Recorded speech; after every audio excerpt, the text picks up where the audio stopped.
ጤና ይስጥልኝ እንደምን አላችሁ ውድ የእግር ኳስ ስፖርት ተከታታዮች የፕሮግራማችን የቻናላችን ቤተሰቦች በእያላችሁበት ሰላምታችን ይድረሳችሁ አብዲና ፓቻነን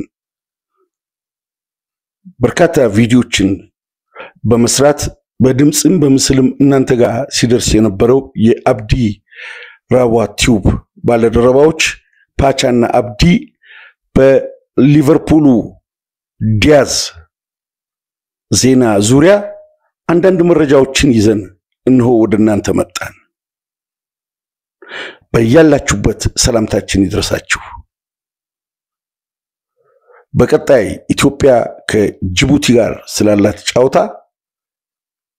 ከቻልን አሰልጣኙ ጋር ደውለን ካልሆነ ደግሞ የፌዴሬሽን ተወካዮችን አነጋግረን ጥሩ ፕሮግራም ይዘልን መጣን ሞክራለን የላቲን አሜሪካ ወይም ደግሞ የብራዚል የቁልቁለት ጉዞና እንደ ታይታኒክ የመስመጥ ሚስጥር የሚል ለብዙ አመታት የሰራሁት የራሴ ጥናታዊ ጽሑፍ አለ አሁን ካለው ወቅታዊ ሁኔታ ጋር አገናኝተን በቅርብ ቀን ሙሉ ጤናማ ስንሆን ወደናንተ ይዘን የምንመጣው ምርጥ ፕሮግራሞች አሉን አብዲና ፓቻነን ዛሬ የሊቨርፑል 7 ቁጥር ኮሎምቢያዊው የክንፍ መስመር ተጫዋች በሐሰተኛ 9 ቁጥር ስፍራ በዚህ አመት እየተጫወተ የሚገኘው ኤድዋርድ ሊቨርፑልን ከመልቀቁ በፊት የመጨረሻው ፈራሚ ሆኖ 2022 ላይ ወደ አንፊልድ የመጣው ይህ ድካማልባው ይህ ታታሪ ይህ በአካል ብቃቱ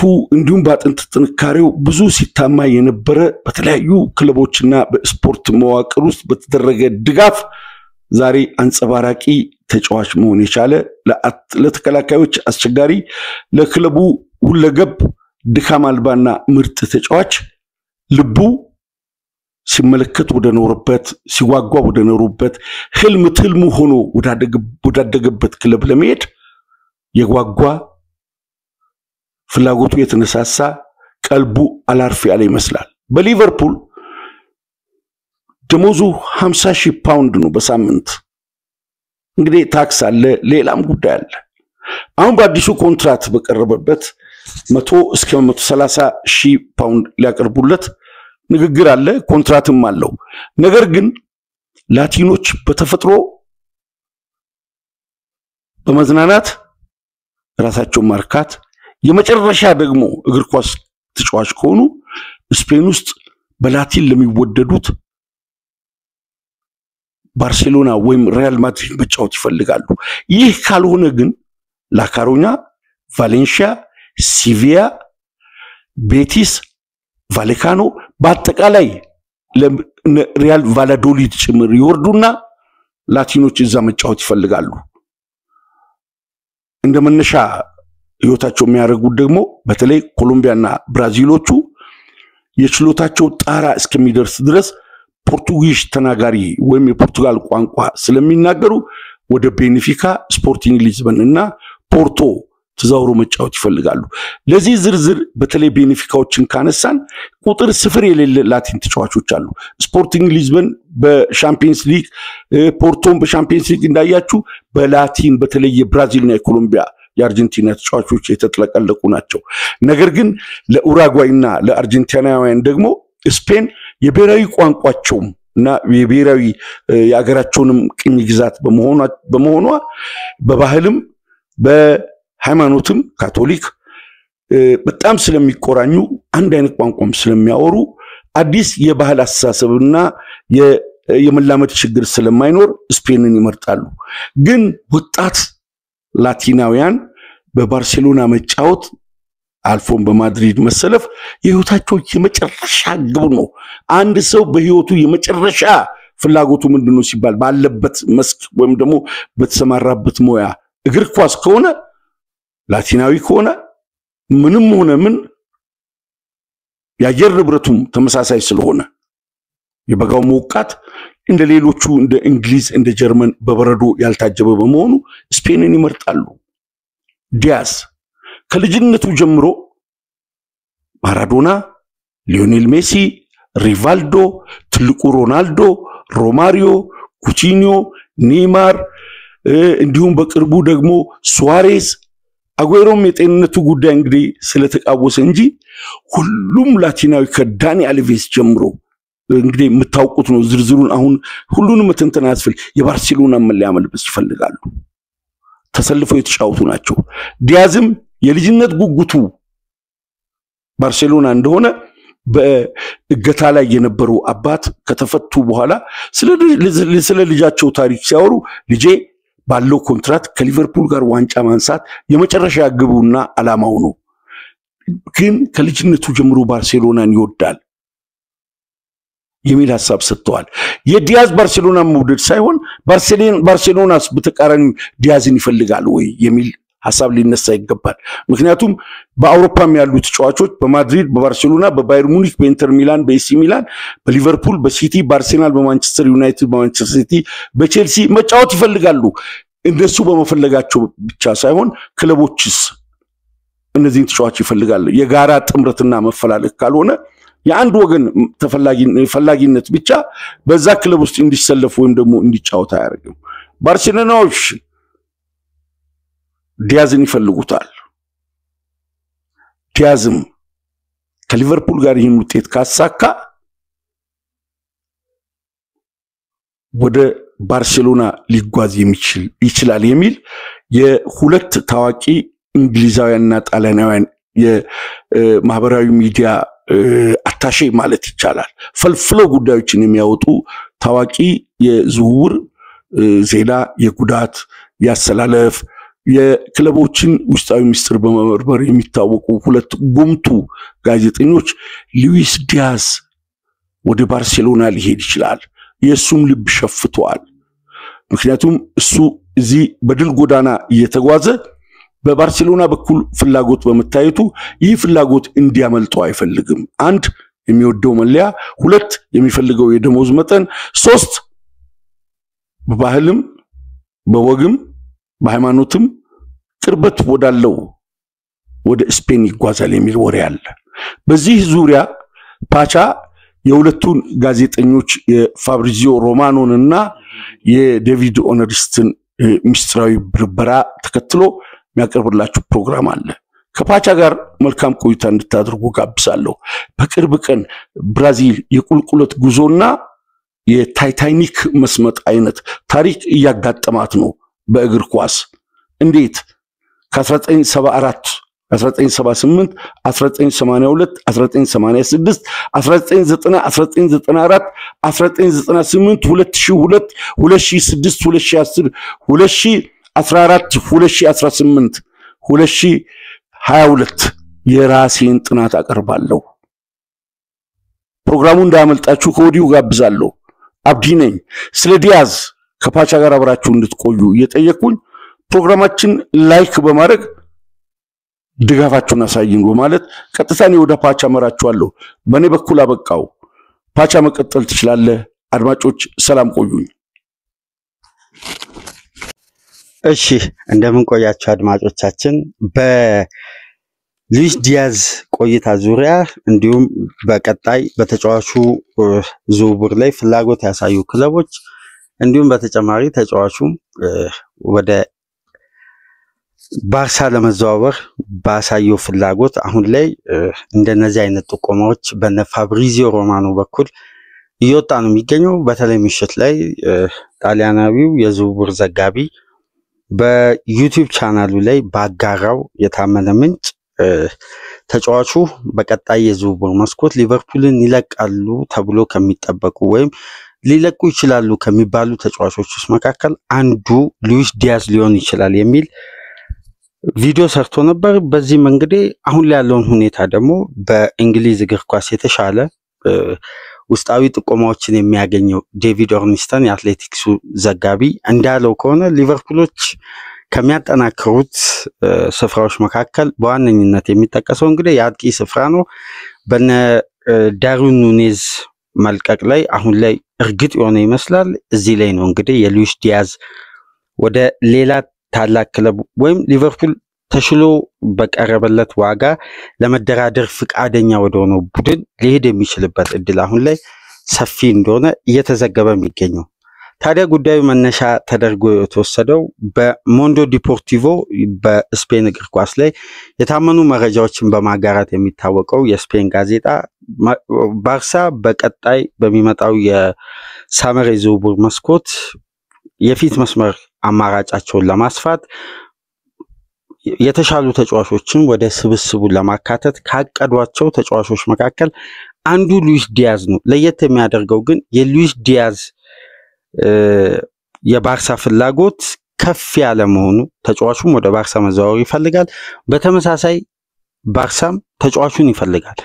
ለዚህ ደግሞ እንደ መነሻነት ከተጠቀሙባቸው አንዳንድ ምክንያቶች መካከል በተለይ እነዚህ ሁለት ዘጋቢዎች ያነሱት ዋና መነሻ ሐሳብ ከዚህ ቀደም ተጫዋቹ በኢንተርናሽናል ብሬክ ወቅት በመጀመሪያ ዙር በዘንድሮ የውድድር ዓመት 3 የፕሪሚየር ሊግ ጨዋታዎች ከተደረጉ በኋላ በተቋረጠበት ወቅት ሉዊስ ዲያዝ ከአንድ የስፔን ሬዲዮ ጣቢያ ጋር ባደረገው ቆይታ ከዚህ ቀደም ተጫዋቹ ወደ ባርሳ የመዘዋወር ፍላጎት እንዳለው በእግር ኳስ ሕይወቱ እንግዲህ አንድ ጊዜ የባርሳ ማሊያ ለብሶ ተጫውቶ ማቆም እንደሚፈልግ በዛ ፕሮግራም አንስቶ ጥቆማውን ገልጾ ነበር። በተመሳሳይ ደግሞ በተጠናቀቀው የውድድር ዓመት በኤርገን ክሎፕ ሊቨርፑል በሚሰለጥንበት ወቅት ደግሞ የሉዊስ ዲያዝ አባት እንዲህ አይነት አስተያየት በኮሎምቢያ ቲቪ ከተለቀቁ በኋላ ገልጸው ነበርና አሁን ፍላጎቱ በሁለቱም ወገን በኩል መሆኑ የዚህ ዝውውር ሂደት ምናልባት ገፍቶ ሊሄዱ እንደሚችሉ እነዚህ ሁለት ታማኝ ዘጋቢዎች ከምሽት ጀምሮ እያጋሩ ነው የሚገኙት። አሁን ሊቨርፑል በመልሶ ግንባታ በቀጣይ ሳመር ሰፊ የዝውውር ሂደት ይጠብቀዋል። መሸጥ፣ መግዛት፣ በተለይ የራስን ጥቅም አሳልፎ ባለመስጠትና ጠቃሚ የዝውውር ሂደቶችን እንዲህ አይነት የዝውውር ሞዴሎችን በመከተል የሚታወቀው የኤድዋርድ የአሰራር ደንብ በሚቀጥለው ሳመር ምን አይነት ክንውን በዝውውር በኩል ሊያደርግ ይችላል?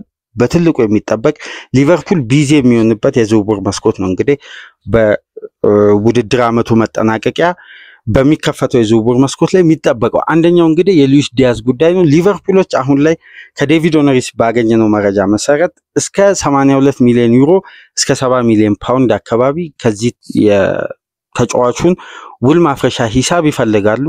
ነገር ግን ባርሳ መፈለጉ ብቻ ሳይሆን የመክፈል አቅም አለው ወይ የሚለው እዚህ ጋር መነሳት ያለበት ወሳኝ ነጥብ ነው። ምክንያቱም ባርሳ ያለበትን የፋይናንስ ቀውስ እንደምታውቁት ነው። በተመሳሳይ ደግሞ ባርሳ በቀጣይ ሳመር ጠንከር ያለ የዝውውር ሂደት ለማከናወን የተለያዩ ተጫዋቾችን ለመሸጥ ከወዲሁ አቅዷል። ከነዚህ መካከል አንዱ ፈርናን ቶሬስ ነው። ይሄ ተጫዋች እንግዲህ ዳግም ወደ እንግሊዝ ተመልሶ ለአስቶን ቪላ ለተለያዩ ክለቦች ሊጫወት የሚችልበት እድል አለ።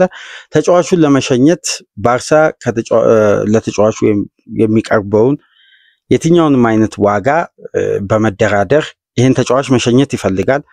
በዋነኝነት ደግሞ የተጫዋቹን ሽያጭ ወደ ሊቨርፑል ሉዊስ ዲያዝ የዝውውር ሂደት ለመጠቀም ከወዲሁ ባርሳዎች ዝግጅት እያደረጉ ነው።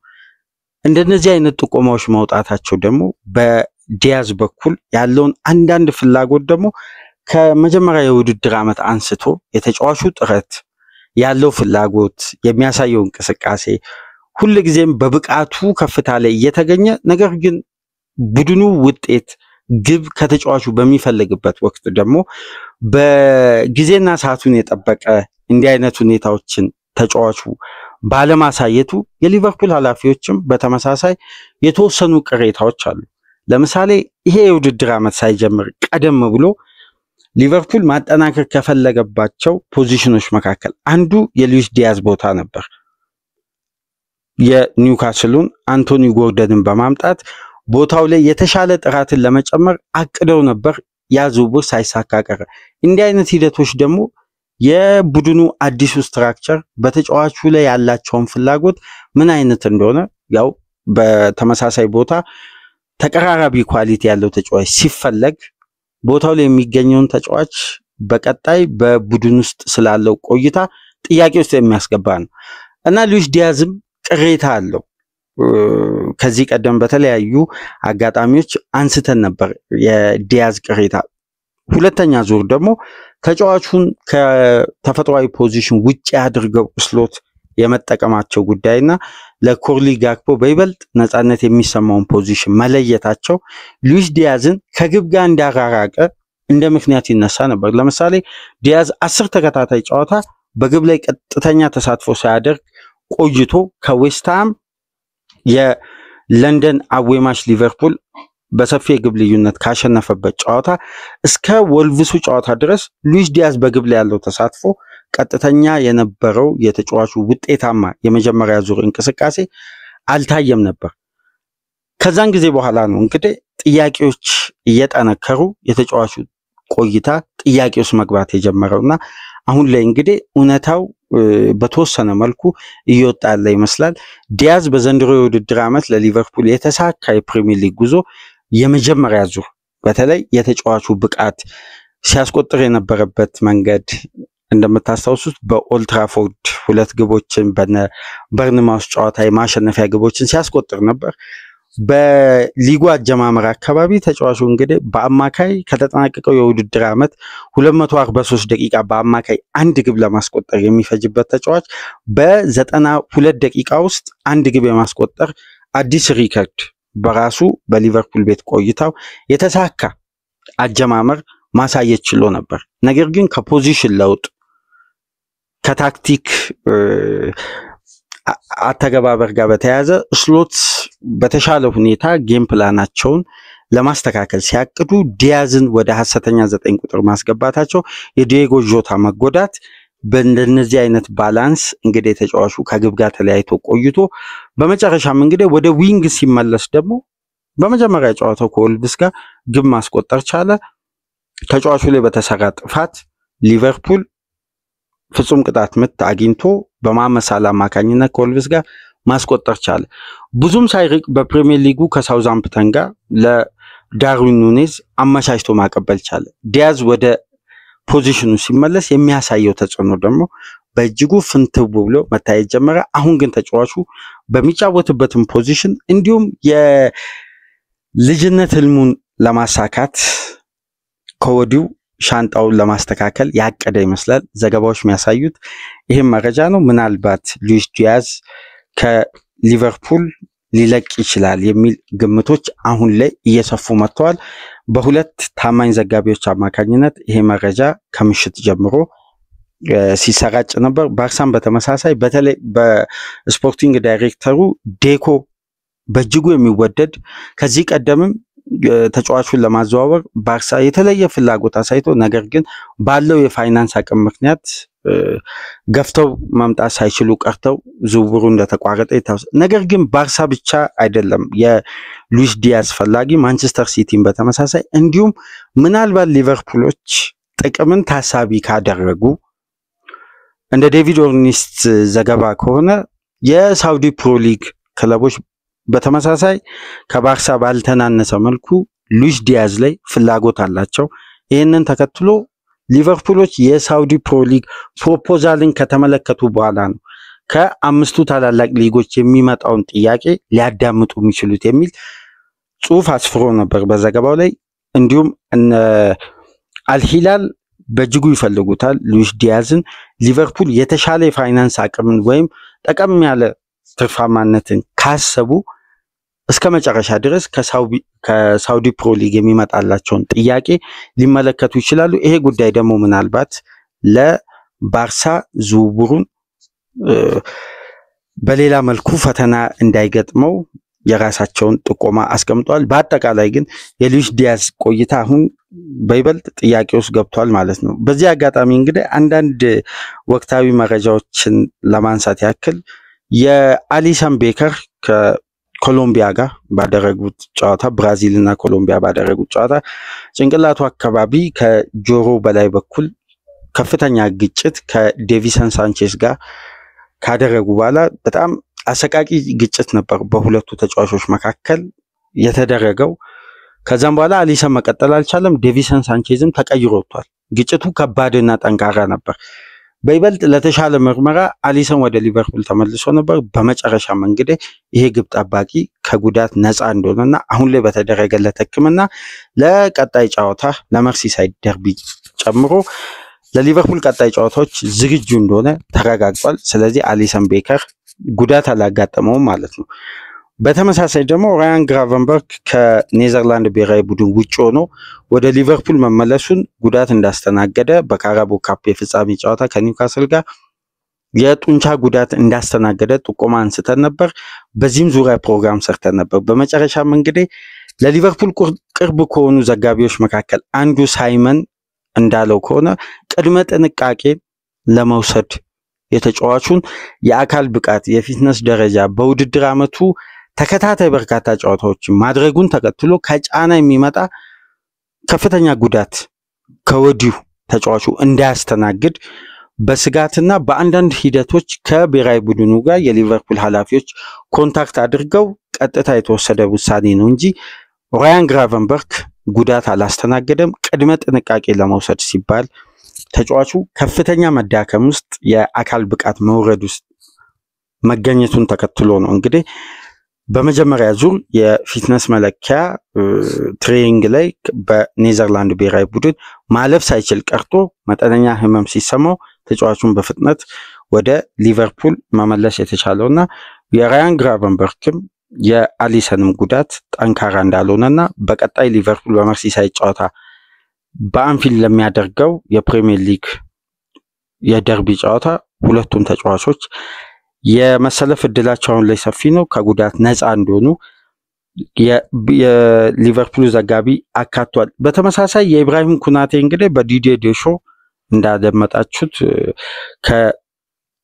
ከክሮሺያው የመልስ ጨዋታ ቀደም ብሎ በአካል ብቃት መውረድ ምክንያት የክሮሺያውንም ጨዋታ በቋሚነት አይጀምርም። ነገር ግን ኩናቴ ጉዳት እንዳላስተናገደ ተረጋግጧል። ስለዚህ የሊቨርፑል ደጋፊዎች የሰጉት የሶስቱ ተጫዋቾች ጉዳት አሁን ላይ ተረጋግጧል። ምንም አይነት ጉዳት ሶስቱም ተጫዋቾች አላስተናገዱም ማለት ነው። ይሄ ለስሎትም ለሊቨርፑልም ለደጋፊውም በጎ ዜና ነው። በመጨረሻም እንግዲህ ሜሎስ ኪርኬዝ የሊቨርፑል የቀጣይ ሳመር ተቀዳሚ ምናልባት የመጀመሪያ ፈራሚ ሆኖ ልንመለከት እንችላለን። ይሄ የግራ ፉልባክ የበርንማውዝ ተጫዋች በአስደናቂ ውድድር ዓመት እያሳለፈ ነው የሚገኘው። በበርንማውዝ ብዙ ኳሊቲዎችን ስንመለከት ቆይተናል። አሁን የአንዲ ሮበርትሰን የረጅም ጊዜ ተተኪ እንዲሁም ሊቨርፑሎች በቀጣይ ሳመር ይሸኛሉ ተብሎ ከሚጠበቁ ተጫዋቾች መካከል አንዱ የሆነውን ኮስታስ ሲሚካስን ለመተካት አንዲ ሮበርትሰንን